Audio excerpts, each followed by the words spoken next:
நீங்களும் ரீசெண்டா பெட்ரோல் போட்டு மைலேஜ் சடனா குறைஞ்சிருக்கே அப்படின்னு ஃபீல் பண்றீங்களா? என்ன கொடுக்குது? இது எங்க கொடுக்குது? நம்ம தானே அதை கொடுத்துக்கிட்டு இருக்கோம். நம்ம பைக்கோட பிக்கப், ஆக்சிலரேஷன் இதெல்லாம் என்னடா கம்மியாயிருச்சு அப்படின்னு நினைக்கிறீங்களா? இதுக்கு காரணம் உங்களுடைய வாகனம், அந்த வெஹிக்கல்ல எந்த ப்ராப்ளமும் கிடையாது. வண்டி கண்டிஷன் எப்படி? டேய், முதல்ல உன் பாடி கண்டிஷனை பாரு. போத குழுந்தே இந்த போனமா இருந்துட்டு வண்டி கண்டிஷனை கேக்குறேன். நம்ம பெட்ரோல் பங்க்ல ஊத்துற அந்த E20 பெட்ரோல் தான் இதுக்கு காரணம். இந்த E20 பெட்ரோல் எல்லாம் நம்ம இப்போ பெட்ரோல் பங்க்ல போய் யூஸ் பண்றதுனால இதனால நம்ம இன்ஜினுக்கு என்ன ஆகுது? இது உண்மையிலேயே நல்லதா இல்லனா கெட்டதா? நீ கெட்டவன், நான் கேடு கெட்டவன். இதை பத்தி இன்னைக்கு பார்க்கலாம் வாங்க. ரீசெண்ட் டேஸ்ல நம்ம ஊர்ல இருக்கிற எல்லாருமே கேட்கிற ஒரே கேள்வி என்னன்னு பார்த்தா, என்னோட பைக்கு 45 கிலோமீட்டர் மைலேஜ் கொடுத்துட்டு இருந்துச்சுங்க, ஆனா இப்ப பாத்தீங்கன்னா சடனா 35 கிலோமீட்டர் பர் லிட்டர் தான் மைலேஜ் வந்து கொடுக்குது. எனக்கு மட்டும் 45, உனக்கு மட்டும் அப்புறம் 50 கொடுக்க. அதுக்கே ஏன்ட கோவப்படுற? கம்பெனிக்காரன் போய் கேளு. கார் வச்சிருக்கிறவங்க எல்லாம் பாத்தீங்கன்னா கார்ல பிக்கப் இல்லையே, பிக்கப்புக்கு என்ன ஆச்சு இப்படின்னு பல பேர் வந்து கேள்விகளை கேட்டுட்டு இருக்காங்க. ஆனா நம்ம பைக் அண்ட் காரினுடைய அந்த இன்ஜின் எல்லாமே நல்லா தான் இருக்கு. ரெகுலரா கரெக்டா ஆயிலும் சேஞ்ச் பண்ணிட்டே தான் இருக்கும். பின்ன என்ன திடீர்னு இப்படி ஆயிருச்சு? என்னங்க அது இப்படி ஆயிப்போச்சு? படுபாவிங்க எல்லாருமா சேர்ந்து உங்களை இந்த நிலைமை கொண்டு வந்து விட்டாங்களே. இதுக்கு காரணம் என்னன்னு பாத்தீங்கன்னா, நம்ம ரெகுலரா போடுற அந்த பெட்ரோல் பங்க்ஸ்ல எல்லாமே அந்த பெட்ரோலினுடைய ஸ்டாண்டர்டை மாத்துனது தான் E20 ஃபியூலா அவங்க அந்த ஸ்டாண்டர்டை மாத்துனது தான் இதுக்கு வந்து உண்மையான காரணம். வண்டியை வித்துறனால வைக்க மாட்டேங்கிறீங்க. இந்த காரை யார் வச்சிருந்தாங்க தெரியுமில்ல? சினிமா கவர்ச்சி நடிகை சொப்பன சுந்தரி வச்சிருந்தா, இந்த காரை வச்சிருந்த சொப்பன சுந்தரியை இப்ப யாரு வச்சிருக்காங்கன்னு கேக்குறான். இந்த E20 பெட்ரோல் அப்படின்னா என்ன? இது ஒன்றும் பெரிய ராக்கெட் சயின்டிபிக் ஃபேக்ட்ஸ் எல்லாம் கிடையாது மக்களே. 80% நார்மல் பெட்ரோல், 20% எத்தனால். இந்த எத்தனால் அப்படின்றது என்னன்னா, சுகர் கேன்ல இருந்து எக்ஸ்ட்ராக்ட் பண்ற ஒரு ஆல்கஹால் பேஸ் தான் இந்த எத்தனால். இந்த கரும்புன்னு சொல்லுவாங்கல்ல தமிழ்ல, கரும்புல இருந்து எக்ஸ்ட்ராக்ட் பண்ணக்கூடிய ஒரு ஆல்கஹால் பேஸ் தான் இந்த எத்தனால். நிறைய பேர் குடிக்கக்கூடிய மதுபானம் இருக்கு இல்லையா, ஸோ அதுவும் வந்து ஒரு லிக்விட் ஆல்கஹால் தான். சேம் டைப் தான் இந்த எத்தனாலும். குடிய கிடக்கும் குடிப்பழக்கம் உடல்நலத்தை கிடைக்கும். குடிய கிடக்கும் குடிப்பழக்கம் உடல்நலம். இல்ல, நான் ஒரு பக்கம் மேல சாப்பிடுறது கிடையாது, அதுக்கு சொல்ல வரேன். பட் அதுக்காக இது E85 எத்தனால் இருக்கு அப்படின்னு சொல்லி யாரும் வாங்கி குடிச்சிடாதீங்க, செத்து போயிருவீங்க. ஏன்னா இது வந்து பாய்சன். பெட்ரோல் பங்க்ல பியூர் பெட்ரோல்ஸை யூஸ் பண்றதுக்கு பதிலா இந்த பிளெண்ட், இந்த பெட்ரோல் அண்ட் எத்தனால் கலந்த இந்த பிளெண்டை யூஸ் பண்றதன் மூலியமா இந்த க்ரூட் ஆயில இம்போர்ட் பண்ணி அதுல இருந்து பெட்ரோல் தயாரிக்கக்கூடிய அந்த காஸ்ட், அந்த செலவுகளை கம்மி பண்றதுக்காக நம்ம ஊர் கவர்மெண்ட், அதாவது இந்தியன் கவர்மெண்ட் எடுத்திருக்கக்கூடிய ஒரு ஸ்டெப் தான் இந்த E20 பெட்ரோல் அப்படின்றது. ஸோ கவர்மெண்ட் தான் இதை இம்ப்ளிமெண்டேஷன் பண்ணியிருக்காங்க. நான் நல்லா இருக்கிறது உங்களுக்கு பிடிக்கலையா? நீங்க போற போக்க பார்த்தா கடையை காலி பண்ண விட மாட்டீங்க போல இருக்கு. ஏன் உங்க கடை எந்த ரூட்ல காலி பண்ண முடியுமா? வேற ரூட்ல காலி பண்ண முடியாதா?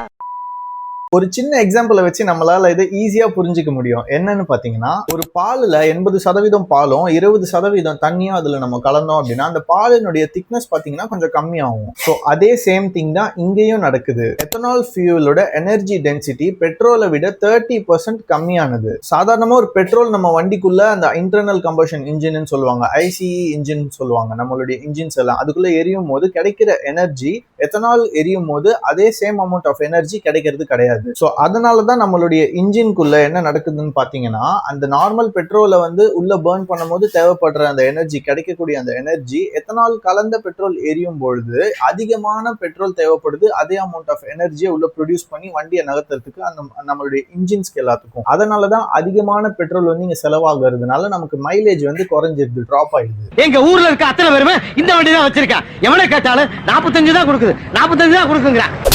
இந்த E20 பெட்ரோல் அப்படின்றத இப்பதான் லான்ச் பண்ணிருக்காங்க. இதுக்கு முன்னாடி E10 பெட்ரோல் அப்படின்றது ஒன்று இருந்துச்சு, அதுதான் நம்ம எல்லாரும் யூஸ் பண்ணிட்டு இருந்தோம். ஸோ இப்போ இந்த E10க்கும் E20 பெட்ரோலுக்கும் என்ன கம்பேரிசன் அப்படின்றத பார்க்கலாம். First mileage comparison. E10 பெட்ரோல்ல மேக்ஸிமம் பாத்தீங்கன்னா 1 to 2% மைலேஜ் டிராப் தான் இருந்தது. ஆனா இந்த E20 பெட்ரோல்ல பாத்தீங்கன்னா 6% to 10% மைலேஜ் டிராப் ரொம்ப கிளியராகவே தெரியுது. செகண்ட் என்னன்னு பாத்தீங்கன்னா இன்ஜின் டெம்பரேச்சர். எத்தனால் பாத்தீங்கன்னா அதனுடைய தன்மை அது ரொம்ப ஃபாஸ்டா எரிஞ்சிரும். அதனால தான் பாத்தீங்கன்னா ஹையான ஒரு டெம்பரேச்சரை நம்ம இன்ஜின்குள்ள அது கிரியேட் பண்ணுது. டிராஃபிக்ல நம்ம நிற்கும் போது நம்மளுடைய பைக்கோ இல்ல நம்ம காரோ வழக்கத்துக்கு மாறா ரொம்ப ஓவரா ஹீட் ஆகுது அப்படின்னு நீங்க ஃபீல் பண்ணீங்கன்னா அதுக்கு இந்த எத்தனால் E20 பெட்ரோல் தான் காரணம். அதை வேற ஞாபகப்படுத்திட்டீங்க.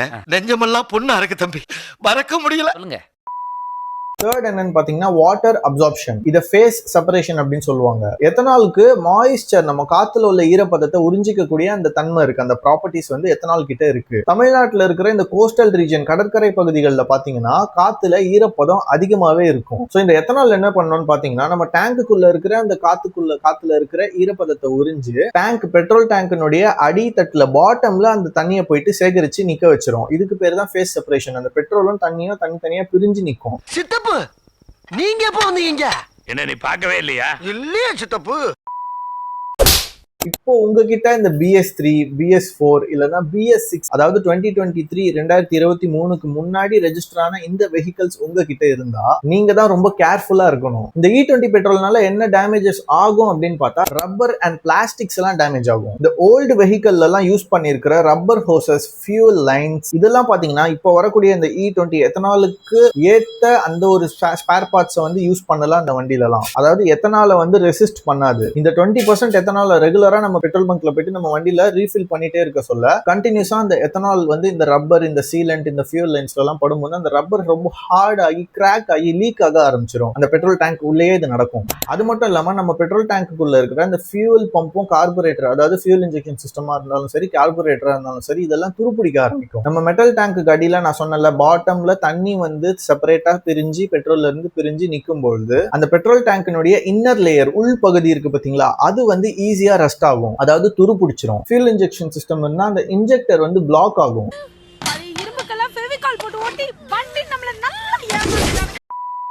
ஆனா 2023க்கு அப்புறம் வந்த BS6 phase 2 பைக்ஸ் எல்லாமே பாத்தீங்கன்னா, வெஹிக்கல்ஸ் எல்லாமே பாத்தீங்கன்னா அதுல E20க்கான ஏத்த மெட்டீரியல் காம்பனன்ட்ஸை யூஸ் பண்ணிருக்காங்க. அதாவது அந்த காம்பனன்ட்ஸ்ல அந்த E20 பெட்ரோல் போடுறதுனால டேமேஜ் ஆகாத மாதிரியான ஸ்பேர்ஸ் அண்ட் காம்பனன்ட்ஸை உள்ள கொடுத்துருக்காங்க. இந்த ஃபியூல் லைன் மெட்டீரியல்ஸ் அண்ட் இந்த ECU டியூனிங் எல்லாத்தையும் E20க்கு ஏத்த மாதிரி அவங்க வந்து ரெடி பண்ணிருக்காங்க. ஸோ ஸ்டாண்டர்டான நம்மளுடைய பழைய வாகனங்களுக்கு, ஓல்டு வெஹிக்கல்ஸ்க்கு பாத்தீங்கன்னா இது வந்து பெரிய ஒரு ரிஸ்க் தான். இது ரிஸ்கா இருக்கக்கூடிய ஒரு விஷயம் அப்படின்றதுக்காக நம்மளுடைய பைக்கையோ காரையோ இப்ப நம்ம வச்சிருக்கக்கூடியதை வித்துற முடியுமான்னு கேட்டா அப்படிலாம் பண்றதுக்கு அவ்வளவு ஈஸி ஒன்றும் கிடையாது. இந்த E20 பெட்ரோல்ல இருந்து நம்ம பைக் அண்ட் கார் இன்ஜினை நம்ம ப்ரொடெக்ட் பண்ணணும்னா அதுக்கு ஒரு 4 ways ஆஃப் ஹேக்கிங் டெக்னிக்ஸ் இருக்கு. அந்த 4 ஹேக்ஸ் என்ன, அந்த டெக்னிக்ஸ் என்னன்றதை இப்ப நம்ம பார்க்கலாம்.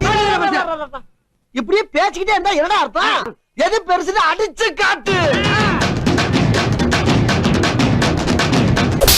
First hack, don't leave your tank empty. உங்க பெட்ரோல் டேங்கை எம்டியா எப்பவுமே வைக்காதீங்க. நம்ம டேங்க்ல கம்மியா பெட்ரோல் இருந்தா, ஃபியூல் இருந்தா அங்க வந்து ஒரு ஏர் ஸ்பேஸ் கிரியேட் ஆகி அதுல உள்ள மாய்ஸ்சர், அந்த ஏர்ல உள்ள ஈரப்பதத்தை அந்த எத்தனால் வந்து உறிஞ்சிக்கும். உறிஞ்சிடுறதுனால என்ன ஆகும், நான் சொல்ற மாதிரி பாட்டம்ல போயிட்டு அந்த தண்ணியை வந்து சேவ் பண்ணி வச்சிரும், பெட்ரோல் வந்து பிரிச்சு, அதனால ரஸ்டிங் ஏற்படும். ஸோ அதனால உங்க டேங்க், பெட்ரோல் டேங்க் எப்பவுமே ஹாஃப் டேங்க் இல்லைன்னா ஃபுல் டேங்காவே மெயின்டைன் பண்ணுங்க. ஹேக் நம்பர் 2 என்னன்னு பாத்தீங்கன்னா, use ethanol stabiliser or fuel additive. இந்த எத்தனால் ஸ்டெபிலைசர் என்ன பண்ணும் பாத்தீங்கன்னா, நம்ம பெட்ரோல்ல கலந்து இருக்கக்கூடிய அந்த எத்தனால ஈரப்பதத்தை உறிஞ்சி நம்ம பெட்ரோல் டேங்க் டேமேஜ் பண்ணக்கூடிய அந்த ஈரப்பதத்தை உறிஞ்சக்கூடிய தன்மையை குறைச்சி விட்டுரும் இந்த எத்தனால் ஸ்டெபிலைசரை நம்ம யூஸ் பண்றது மூலியமா. ஃபியூல் அடிட்டிவ் என்ன பண்ணணும்னு பாத்தீங்கன்னா, இந்த ஃபியூல் அடிட்டிவ் நம்ம பெட்ரோல் டேங்க்ல பெட்ரோல் கூட சேர்த்து ஊத்துறதுனால ஃபியூல் இன்ஜெக்ஷன் சிஸ்டம் ஒரு கார்பரேட்டர்ல ஸ்டோர் ஆயிருக்கிற அந்த வேஸ்ட் டெபாசிட்ஸ் அதை எல்லாத்தையும் அது கிளியர் பண்ணி விட்டுரும். தேர்ட் ஹேக் என்னன்னு பாத்தீங்கன்னா, கொஞ்சம் பிரீமியமான XP100, ஆக்டேன் 95 அந்த மாதிரியான சில பெட்ரோல் பம்ப்ஸ்ல இருக்கிற இந்த மாதிரியான பியூர் ஃபியூல்ஸை நம்ம யூஸ் பண்ணிக்கலாம். ஏன்னா இந்த மாதிரியான பிரீமியம் பெட்ரோல்ஸ்ல பாத்தீங்கன்னா எத்தனாலினுடைய அந்த மிக்சரை கொஞ்சம் மானிட்டர் பண்ணி தான் பிளெண்ட் பண்றாங்க பெட்ரோல் கூட, அதனால அந்த எத்தனாலினுடைய பெர்சன்டேஜ் கம்மியா இருக்கிறதுக்கு வாய்ப்பு உண்டு. ஃபோர்த் ஹேக் என்னன்னு பாத்தீங்கன்னா, பீரியாடிக் ஃபியூல் லைன் இன்ஸ்பெக்ஷன். நம்ம ஃபியூல் லைனை எப்பவுமே கண்காணிச்சுட்டே இருக்கிறது, ஒரு மெக்கானிக் வச்சோ நமக்கு பண்ண தெரிஞ்சா நம்மளே கூட அதை மானிட்டர் பண்ணலாம். வருஷத்துக்கு ஒரு முறையாவது நம்ம பைக்கினுடைய அந்த fuel pipe line system monitor பண்ணணும். அது மட்டும் இல்லாம நம்ம ஃபியூல் ஃபில்டரையும் செக் பண்ணிட்டு சேஞ்ச் பண்ணணும். ஓவராலா பார்த்தா இந்த E20 பெட்ரோல் கூட பிளெண்ட் பண்ணி நம்ம யூஸ் பண்றது கிரீன் எனர்ஜி அப்படின்னு சொல்லுவாங்க இத. சோ சுற்றுப்புற சூழல், அட்மாஸ்பியர், உலகத்துக்கு இது வந்து நல்லதுதான். ஆனா இந்த பெட்ரோலை கன்சியூமர் பெர்ஸ்பெக்டிவ்ல நம்ம பார்த்தா, நம்ம யூஸ் பண்றோம் நம்மளுடைய பைக் அண்ட் கார்ஸுக்கு, சோ அந்த பெர்ஸ்பெக்டிவ்ல பார்த்தா ரேட்டும் வந்து 100 rupeesக்கு மேலதான் பெட்ரோல் மெயின்டைன் ஆகுது. பட் ஆனா அதே நேரத்துல நமக்கு 10% மைலேஜ் குறைஞ்சிருக்கு இந்த இடத்துல. பிளஸ் அது மட்டும் இல்லாம பாத்தீங்கன்னா, இதுக்கான மெயின்டெனன்ஸ் ரிஸ்க்கும் நம்ம தான் பேர் பண்ணிக்கணும். இதுக்கான மெயின்டெனன்ஸை ரெகுலரா பார்த்து வண்டியை வந்து பாதுகாப்பா வைக்கக்கூடிய அந்த ஒரு பொறுப்பும் பாரமா நம்ம மேல வந்து விழுந்திருக்கு. உங்க பைக் இல்லைன்னா கார்ல இந்த E20 பெட்ரோல் போடுறதன் மூலியமா எந்த அளவிலான மைலேஜ் டிராப்பை நீங்க வந்து எக்ஸ்பீரியன்ஸ் பண்ணிட்டு இருக்கீங்க? உங்களுடைய இந்த ரியல் எக்ஸ்பென்ஸை நம்ம கமெண்ட் செக்ஷன்ல சொல்லுங்க. உங்களுடைய எக்ஸ்பீரியன்ஸை கமெண்ட்ஸ்ல ஷேர் பண்ணுங்க. இந்த வீடியோ யூஸ்ஃபுல்லா இருந்தா உங்க ஃப்ரெண்ட்ஸ், ஃபேமிலி மெம்பர்ஸ், உங்களை சுத்தி உள்ள நோன் சர்க்கிள் பீப்புள்ஸ் எல்லாருக்கும் ஷேர் பண்ணுங்க. அவங்களுக்கும் ரொம்ப யூஸ்ஃபுல்லா இருக்கும். இந்த வீடியோ பிடிச்சிருந்தா இந்த வீடியோக்கு லைக் போடுங்க. அண்ட் நம்ம வீடியோவை யாராச்சும் சப்ஸ்கிரைப் பண்ணாம பார்த்துட்டு இருந்தீங்கன்னா நம்ம சேனலை மறக்காம சப்ஸ்கிரைப் பண்ணி வச்சுக்கோங்க. அண்ட் அந்த பெல் நோட்டிபிகேஷன் ஐக்கானை மறக்காம கிளிக் பண்ணி வச்சுக்கோங்க. அப்பதான் நம்ம சேனல்ல போஸ்ட் பண்ற இந்த மாதிரியான useful tips, knowledge paste updates உங்களால ரெகுலரா ஃபாலோ பண்ணிட்டே இருக்க முடியும்.